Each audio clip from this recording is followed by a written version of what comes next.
guys, I'm Andy Buchanan, one of the coaches at Run2PB, and today I'm going to take you through a few of the drills I do as part of my warm-up. So I do these before every single session and before every single race, and yeah, I think they're a really important part. I think they're really good for developing that really good running form, and they're also a really good way to warm up for your session. And I quite like the structure that it gives me in that I do it before every single race, therefore it's that normality. So even if you're a bit nervous before a race or anything, you can go and do your drills, you know what to do. So I've just been out for a 20-minute jog, which is what I kind of do before every session.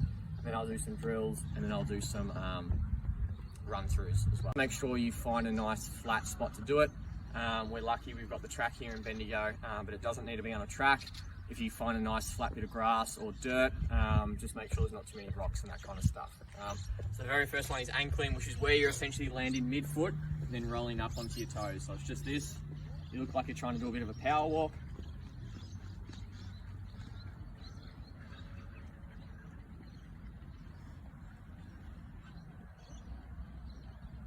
And a little back. With this, the key is that you land mid-foot and then come up onto that toe. So your heel shouldn't touch the ground at all, and you're just shuffling forward. So I'll normally do that 3 times, 20 walk back, up 20 then walk back. The next one I do is A-skip, which a lot of you have probably heard of an A-skip. I think the keys with an A-skip is bringing that knee up in line with your hip and not coming too far.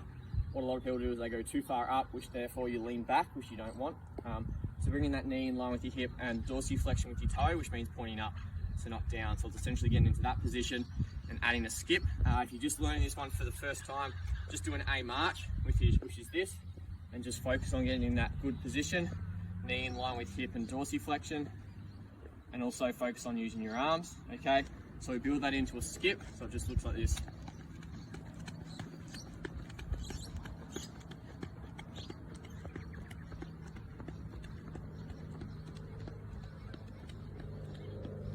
One I do is a bouncing skip. This one's pretty tough, so if you're only just learning drills, maybe try this one at home before you pull it out the track, because you might get a few strange looks. But essentially you're landing both feet together and driving one knee forward, so it looks a little bit like this.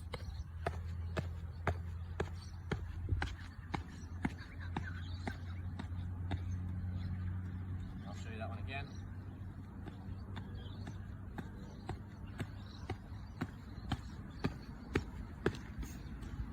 As I said, a pretty tough little drill to learn, so don't be too fussy if you don't pick that one up straight away.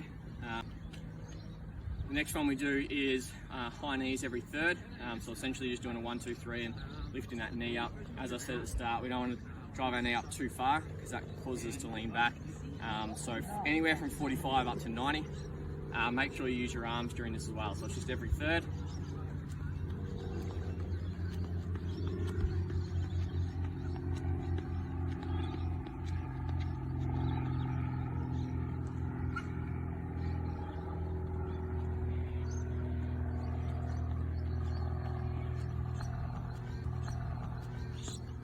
So the key with that one is making sure when we're bringing our knee up, making sure we're not collapsing forward. So what a lot of people do is they bring that knee up and they collapse at your hips. Try and be up nice and tall and use your arms. The next one's very similar. It's just a butt kick every third.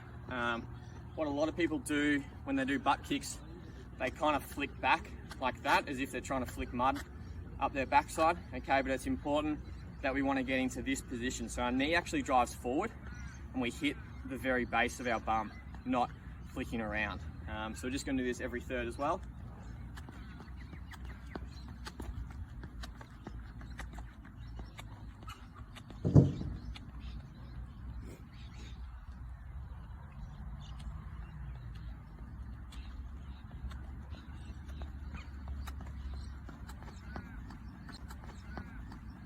And yeah, that is my set of drills I do. So as I said, I do every one 3 times, and then it's a walk back, and then from here I get into my strides. So what that looks like is roughly 60 to 80 meters of gradually getting faster. I normally do 4 of them, so you'll run for 80 meters and then walk back, and then the next one you'll run for 80 and go a little bit faster. I find that helps me just get ready for the session or the race. Just you're going a little bit faster than what you were in the warm-up. So that's what I do before every training session and race. Hopefully it can help you guys with your drills and your form and all that kind of stuff. Thank you.